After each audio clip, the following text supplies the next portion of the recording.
Yes, sir. ഈ മാലക്ക് എന്താ വില? इसका 500 rupees. 500. മൂന്നെണ്ണത്തിന്റെ അല്ല, ഒന്നിന്റെ. 1,500 rupees. ഇപ്പോഴല്ല 500 രൂപ പറഞ്ഞത്, പിന്നെ 1,500 1500 രൂപ പറഞ്ഞെന്താ? എന്നെ കണ്ട യൂറോപ്പിലാണ് തോന്നുമെങ്കിലും ഞങ്ങളൊക്കെ ഇവിടെ തന്നെ ജനിച്ചു വന്ന ആളാണ്. ആക്കല്ലേ? No, sir. One chain, 500 rupees. ആഹാ, 1 chain 500 rupees. ഏതാ അത്? This one. പാക്ക് ചെയ്യണ്ട, അവിടെ വെച്ച്. അവിടെ തന്നെ. Sir. അത് അവിടെ തന്നെ വെച്ചേക്ക്. നല്ല ഭംഗിയല്ലേ കാണാൻ? നീ ഭംഗിയുള്ള സാധനം വേറെ ഏതുണ്ടാവും? नीचे नीचे नीचे देखो. नीचे പൊറോട്ട മാവാണ്. ഇതിന് कितना രൂപ है? ഇതിനൊക്കെ सब अलग अलग प्राइस है ना साहब. सब अलग अलग प्राइस है. ഒറ്റ ഇലക്കിന് പോവും. ഓ, ये दिलवाले 700 rupees. ഈ ദിൽവാല 700. ഇത് ये दुल्हनिया 800. അപ്പൊ ഇതോ? ले जाएंगे. ഷുവർ അല്ലേ? കോൺഫിഡന്റ്? सर. ആ, ये ले लो, खूबसूरत है साहब. ലേലം വിളിച്ചതൊക്കെ ഇവിടെ കൊടുത്താൽ മതി, എനിക്ക് വേണ്ട. ചേട്ടാ ചേട്ടാ ഇവിടെ. ആ, എന്തായി? അയാൾ പറഞ്ഞ മനസ്സിലായ? ഇഞ്ചടെ ഇറക്കാ? മനസ്സിലായില്ലല്ലേ? ഇല്ല. അത് നല്ലതാണ് മേടിച്ചോളാൻ. ആണോ? അനിയ കുറച്ച് ഹിന്ദി സംസാരിക്കാൻ അറിയാന്ന് പറഞ്ഞ് ഷൈൻ ചെയ്യല്ലേ? എനിക്കും കുറച്ച് ഹിന്ദിയൊക്കെ അറിയാം. ഞാനും കുറെ കാലം മദ്രാസിൽ ഉണ്ടായിരുന്നു. അറിവ് കേട്ട മുണ്ടാവും. झुमका. ചുമക്കാനാ? അത് പുറകിലേക്കിനോട് പറഞ്ഞാൽ മതി. Yes, sir. ഇതിനെത്ര വില? 100 rupees, sir. 100. सर ये देखो, अच्छा है. Yes, sir. ആ പെർഫ്യൂം എടുത്തേ. അത് ലാസ്റ്റ് വൺ. അതെ, ഞാൻ കണ്ട്. എന്ത്? മറ്റേത് അല്ല, അതിൽ വാലെ മാല ചേട്ടൻ ഇങ്ങനെ ദുൽഹാനിയായിട്ട് പോക്കറ്റിലേക്ക് ലേജായെങ്കിയത്. പേടിക്കണ്ട, ഞാൻ പറയില്ല. അതുപോലൊരു മാല എനിക്കും കൂടി ലേജായെങ്കിൽ. അതുപോലത്തെ ഒരു മാല എന്തിനാ? ഇത് തന്നെ വെച്ചോ, ഞാൻ വേറെ എടുത്തോളാം. പോക്കറ്റ് വെച്ചോ. ആ, നീ കാശും തരണ്ട, നന്നായിട്ട് പൊടിച്ചോ.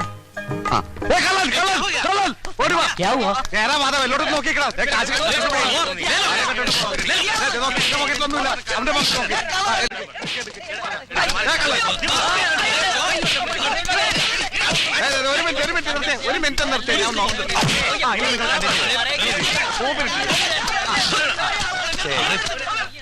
ഏതെടുത്താലും പത്രം, ഏതെടുത്താലും പത്രം. സിസ്റ്റർ, കസിൻ സിസ്റ്റേഴ്സ് ആർക്ക് വേണമെങ്കിൽ ഏതെടുത്താലും ഒന്നും മതിയാ? ആ, ഏതെടുത്താൽ 20 രൂപ, ഏതെടുത്താൽ 20 രൂപ.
വെട്ടിച്ച് നീ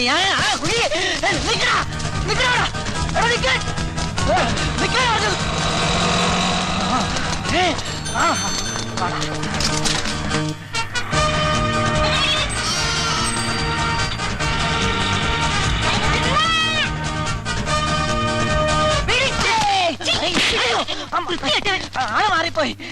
തീവ്രവാദികളെ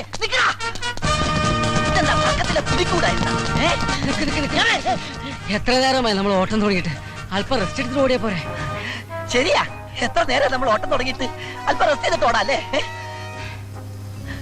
അതിരിക്കട്ടെ, എവിടെ നിങ്ങളുടെ വീട്? ബോംബെയില്. ബോംബെയിലാ? ബോംബെയിൽ ഞാൻ കുറച്ചാളുണ്ടായിരുന്നു, 1983-ല്. പിന്നെ ഞാൻ നാട്ടിലേക്ക് പോന്നു. യോ, സമയം ഒരുപാടായി. എന്നാ നമുക്ക് ഓടാം. ഓടാം.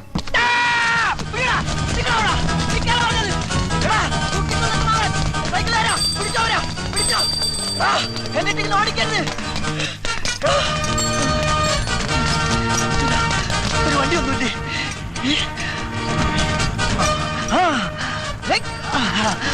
വിട്ടോ വിട്ടോ. ഇവിടെ സൂട്ട്കേസ് ആയിട്ട് പോണില്ലേ? അവര് പോയപ്പോ ഇയാളെന്താ മണ്ണ ബുദ്ധിയാണോ? ജോലിയിൽ പോണ പോലെ പോട്ടെ.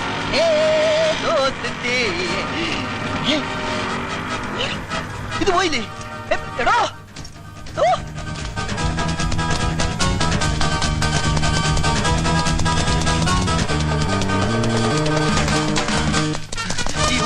ചോക്കിന് കീഴടങ്ങുന്നതാണ് നല്ലത്. നിൽക്കാൻ മിസ്സിംഗ് പിന്നെ മിസ്സിംഗ്.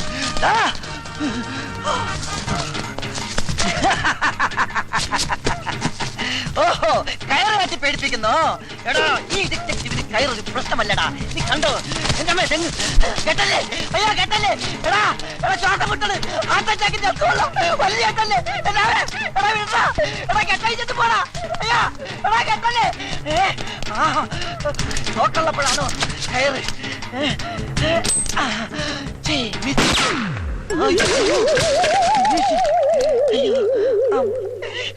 അയ്യോ പിന്നെ വിളിക്കാം. മണി 11 എനിക്ക് കോടതി പോണം. എന്താണ് സാർ കേസ്? അതൊരു തല്ല് കേസാ. സാറിന്റെ കേസല്ല, OPS സാറിനെ കണ്ട കാര്യം എന്താ? ഒരു പ്രമാദമായ കേസ് പുള്ളി ഏൽപ്പിക്കാനുണ്ട്.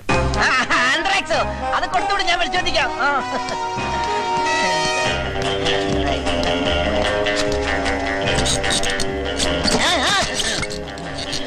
അയ്യോ ഗുഡ് മോർണിംഗ് മിസ്റ്റർ ഓപ്പിയ. Hello mister Bobby Varghese. Stand up. Left hand right hand seat ആണോ? ഇരിക്കൂ, ഇരുന്ന് സംസാരിക്കാം. രാവിലെ എന്തായിരുന്നു? വെള്ളയപ്പം റോസ്റ്റും. അതല്ല, രാവിലെ വലിയ ബിസി. അതാ അത് രണ്ട് ബാക്കി സഞ്ചാരന്മാരെ കസ്റ്റഡിയിൽ എടുക്കാൻ വേണ്ടി പോയതാ. സർക്കാർ നേരിട്ട് വന്ന കേസായതുകൊണ്ട് ഉപേക്ഷിക്കാൻ പറ്റില്ലല്ലോ. ഞാനില്ല ഇല്ല എന്ന് പറഞ്ഞതാ, എന്നിട്ട് എന്റെ തലയെ കെട്ടിവെച്ച്. 6 കോടി രൂപയുടെ ആയുധടപാടിന്റെ കേസാണ്. ഇതിന്റെ പിറകിൽ മറ്റവരെ പ്ലേ ഉണ്ട്. ആരെ? അമേരിക്ക. പിന്നെ ഒരു കാര്യം, വളരെ സീക്രട്ട് ആയതുകൊണ്ടാണ്. ഇല്ലെങ്കിൽ ഞാൻ കുറെ കാര്യങ്ങളോട് പറഞ്ഞു തന്നേനെ. അല്ല താമന്ന കാര്യം പറഞ്ഞില്ലല്ലോ. വളരെ പ്രധാനപ്പെട്ട ഒരു കാര്യം എനിക്ക് തന്നോട് സംസാരിക്കാനുണ്ട്. Tell me truth. എനിക്കൊരു ആത്മാർത്ഥ സുഹൃത്തുണ്ട്, വൺ മിസ്റ്റർ രാജീവ് മേനോൻ. പുള്ളിക്കാരനും ഭാര്യയുമായി ചില അഭിപ്രായ വ്യത്യാസങ്ങളും പ്രശ്നങ്ങളൊക്കെ ഉണ്ടായി. അവർക്കൊരു കുട്ടിയുണ്ട്. ഒടുവിൽ കുടുംബ കോടതി ഇടപെട്ട് കുട്ടിയെ അമ്മയ്ക്ക് വിട്ടുകൊടുത്തു. ഇപ്പോൾ ആ കുട്ടിയെ കാണാനില്ല. Child missing. Yes. അപ്പോ ബേബീസ് ഡേ ഔട്ടിന്റെ കാസറ്റ് കാണേണ്ടിയിരിക്കുന്നു. ഈ കുട്ടി എവിടെ ഉണ്ടെങ്കിലും അത് കണ്ടുപിടിക്കേണ്ട ചുമതല തന്നെ ഏൽപ്പിക്കാനാണ് ഞാൻ വന്നത്. ഈ കേസ് എന്നെ സംബന്ധിച്ചിടത്തോളം ഒരു തുമ്പി കല്ലെടുക്കുന്നത് പോലെ നിസ്സാരമാണ്. ആട്ടെക്കുട്ടിയുടെ പേര് സച്ചിൻ. ആ കുട്ടി ഇപ്പൊ എവിടെയുണ്ട്? അത് കണ്ടുപിടിക്കാനല്ലേ ഇങ്ങോട്ട് വന്നിരിക്കുന്നത്.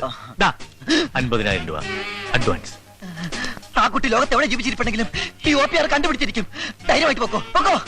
ആ പിന്നെ ഒരു പ്രധാന കാര്യം, എന്താ? ഞാനാണ് ഈ കേസ് അന്വേഷിക്കുന്നതെന്ന് ഒരു കാരണവശാലും ആ കുട്ടി അറിയാൻ പാടില്ല. പൊക്കോ.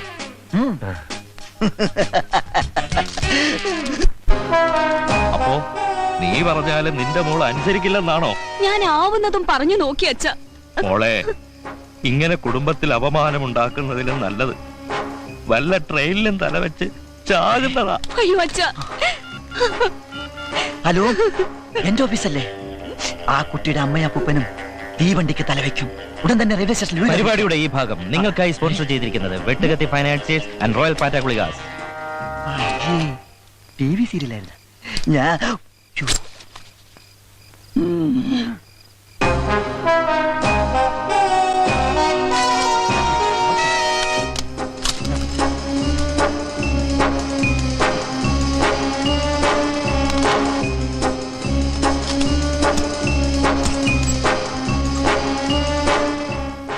ദാക്ഷായണി വാ.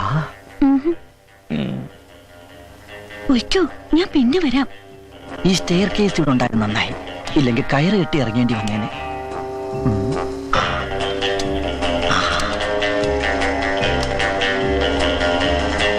ഇതായിരിക്കും ആ പയ്യന്റെ ബെഡ്റൂം, അതായത് കിടക്കമുറി. കൊച്ചു കള്ള, എന്തിനാ ഇത്ര ധൃതി? അയ്യോ, മുതലാളി ചുമക്കുന്നു. ഉണന്നെന്നാ തോന്നേ.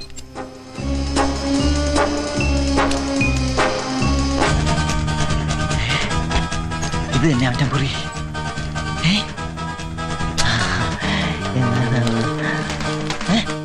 ബാലരമ.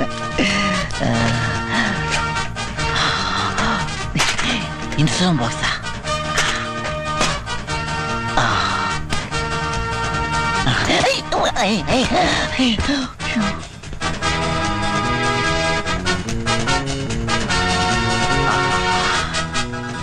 ഇത് തന്നെയാണ് സച്ചിന്റെ ഡ്രസ്. ഇത് തന്നെ. ഇതിരിക്കട്ടെ.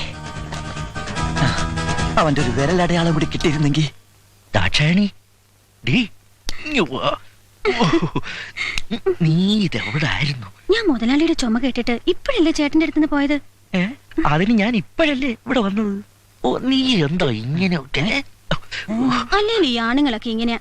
വെള്ളം അടിച്ചു കഴിഞ്ഞാൽ പിന്നെ ഒരു വെളിവും ഉണ്ടാകത്തില്ല. ഓ അത് നിന്റെ ഒരു തോന്നലല്ലേയോടി എന്റെ പൊന്നു ദാക്ഷായണി.